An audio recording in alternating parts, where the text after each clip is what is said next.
We're getting straight into a look now at the Mozambican markets, and that's with Capranzine Hunguana. He's an asset and liability manager at FNB Mozambique. Thanks so much, Capranzine, for joining us on the line this morning to focus specifically on that overall economic environment over in Mozambique, and then also some of the action that we're seeing on the fixed income side of things. We've had March's inflation numbers come through. It's accelerated to 4.27% year on year from 4.18%. Take us through reaction to that data that's filtered through. Yes, March inflation figures will be out anytime soon, and I do expect them to remain in the region of 0.15 to 0.2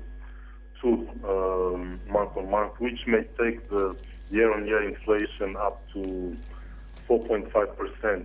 That's the Mozambican inflation.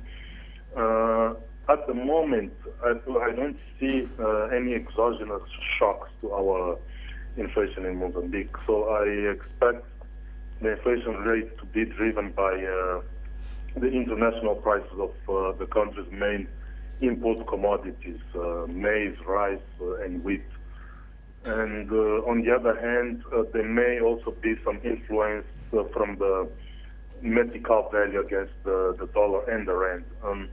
Over March, the Metical has been stable, which I believe will contribute to a stable or rather low inflation for March.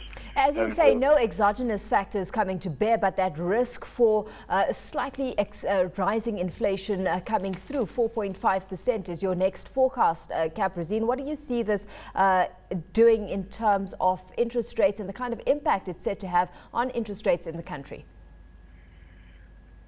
In March, the central bank kept the benchmark interest rate unchanged at 9.5%, and as I predicted earlier, from February up to March, I expect the central bank to maintain the rate flat for a rather prolonged period of up to 6 months. At the moment, I don't think the central bank will cut rates because inflation has hiked at the beginning of the year due to the floods that hit the country. And I don't also believe that the central bank will hike rates because of the damage that it may put to the growth prospects of the country. And as you know, we are going into an election period in later this year, up to the last quarter of 2014, when we'll have the general elections in the country. So I don't. Capranzine, it's in this context that we've had the Mozambican government issuing treasury bonds worth 500 million meticals, and that's the equivalent of $16.2 million US. We've seen the first of the series of that 2013 government bond coming to the fore. Take us through those auction results.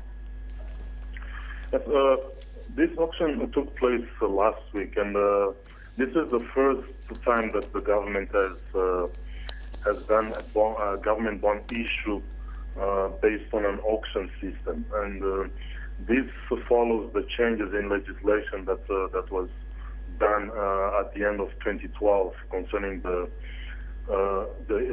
primary market access of government bonds. So the main change in the law has been that only registered commercial banks may have access to the primary market in government bonds. And in fact, some of the banks were asked to request a license from the Ministry of Finance at the start of March in order to have access to go to those government bonds. And the main intention of government when it comes to this change in law is to increase the liquidity of the secondary market. They feel that the banks buying the bonds in the primary markets and holding to them, and maybe selling in the secondary market, or rather promoting their sale in the secondary market, will be much better than having access to all market participants at those issues.